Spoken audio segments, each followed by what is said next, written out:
सुप्रभात। स्वमूल्यांकन है स्वाध्याय।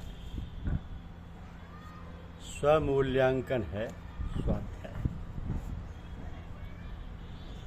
धार्मिक ग्रंथों को पढ़ना और उसके अनुसार आचार विचार बनाना स्वाध्याय में आता है।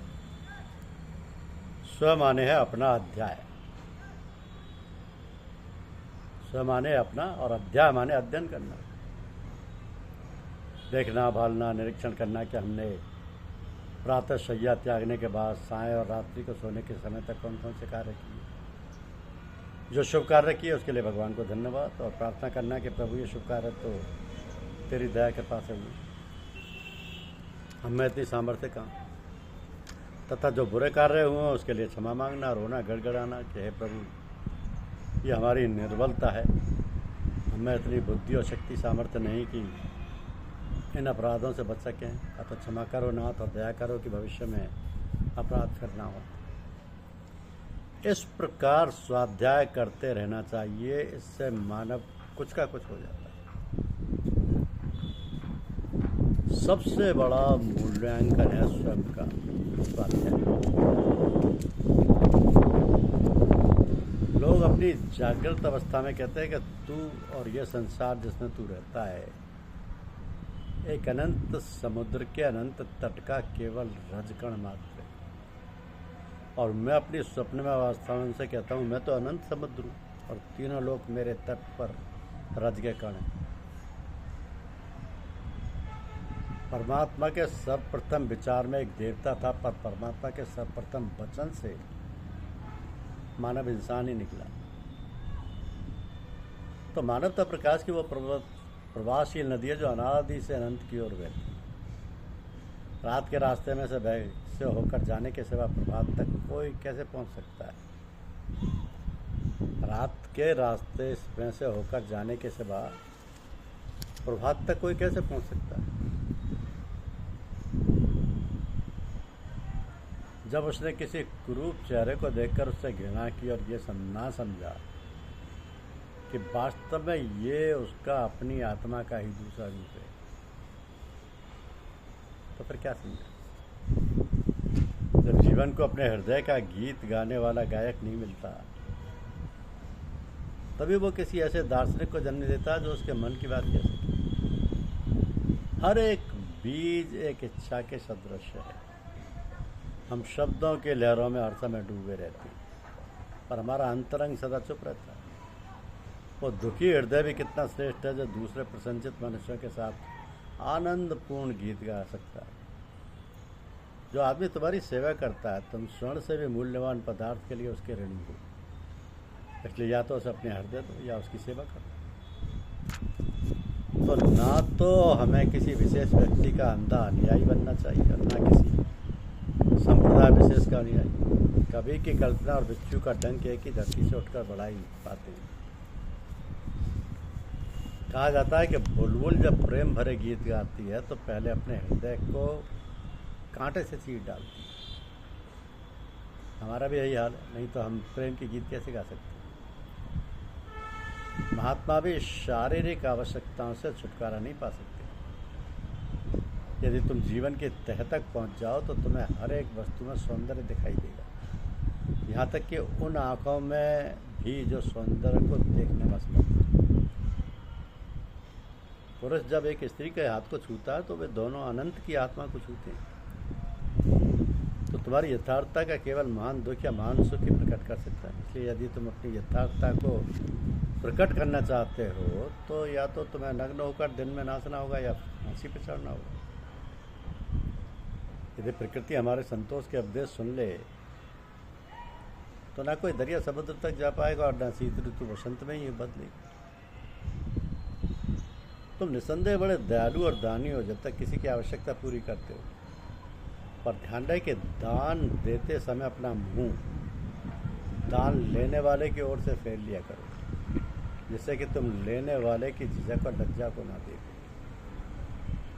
जो लोग तुम्हें रोटी मांगने पर पत्थर देते हैं, हो सकता है कि उनके पास देने के लिए पत्थर ही हो, तो उनकी भी ये दानशीलता।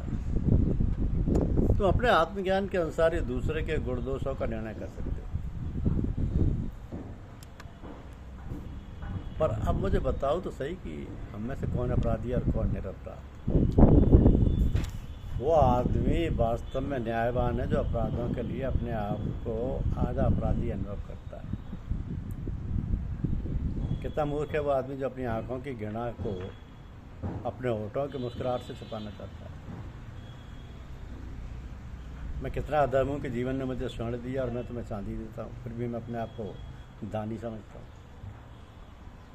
जब तुम अपने जीवन की गहराइयों तक पहुँच जाओगे तब तुम्हें मालूम होगा कि ना तो तुम पापियों से ऊंचे हो और श्रेष्ठ हो और ना अवतारों से नीचे और कम हो।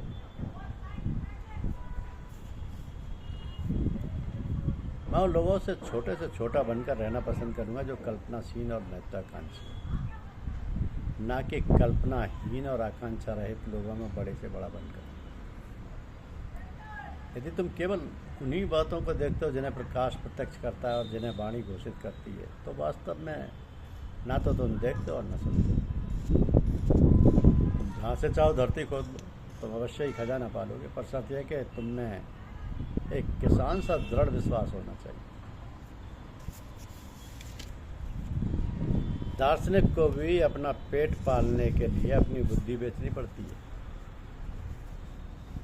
एक दार्शनिक सड़क के भंगी से कहा, मुझे तुम पर बड़ा तरस आता है कि तुम्हारा काम बहुत कठोर और गंदा है। तो भंगी ने कहा, आपका बहुत बहुत धन्यवाद, पर यह तो बताने की कृपा कीजिए कि आपका क्या काम है। दार्शनिक ने बड़े गर्व से उत्तर दिया, मैं इंसान के मन, कामों और इच्छाओं का अध्ययन करता हूँ। भंगी ने झाड़ू देना आरंभ कर दिया और मुस्कुराते हुए कहने लगा, मुझे भी तुम पर बड़ा तरस आता है। अब दानशीलता यह है कि अपनी सामर्थ्य से अधिक दो, और स्वाभिमान यह है कि अपनी आवश्यकता से कम दो। वास्तव में तुम एक वस्तु के लिए किसी एक आदमी के लिए ऋणी नहीं हो, वरन सब वस्तुओं के लिए सब आदमियों के ऋणी हो। अधिक इच्छाओं वाला दीर्घजीवी होता है।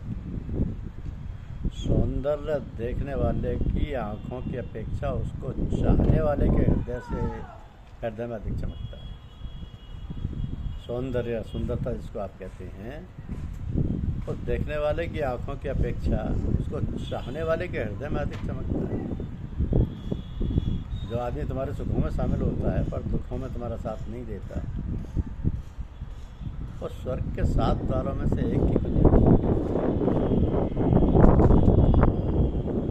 इच्छा आधा जीवन है और उदासीनता आधा। यदि तुम अपने हृदय की गुप्त बातों को हवा पर प्रकट कर दो, फिर यदि हवा उन्हें वृक्षों को बता दे, तो हवा का बुरा नहीं कहना चाहिए। ईश्वर आदमी अनजान रूप से मेरी बड़ाई करता है। जिसके साथ तुम हंसे हो उसे भूल सकते हो, पर जिसके साथ तुम रोए हो उसे कभी नहीं भूल सकते।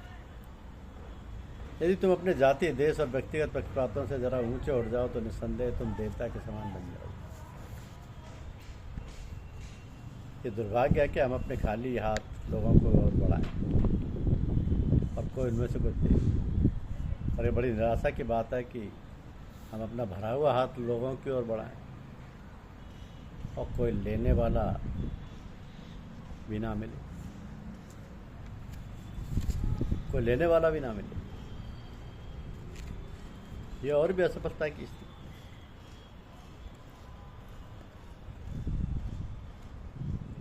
तो जीवन का उद्देश्य ये है कि भगवत प्राप्ति की जाए, जन्म मरण के बंधन से मुक्त हुआ जाए, परमपिता परमात्मा को जाना जाए, ईश्वर को साक्षात दर्शन किया जाए, और ये सब इसी जन्म में हो, और ये सब संभव है। ये सब संभव है। परिस्थिति वही है कि वस्तु कहीं ढूंढे कहीं, किस विधि लीजिए हाथ, किस विधि आवे हाथ। कह कबीर जब पाइए, जब भेदी लीजिए साथ। गुरुदेव की शरण में आ जाइए, सब कुछ मिल जाता है। धन्यवाद।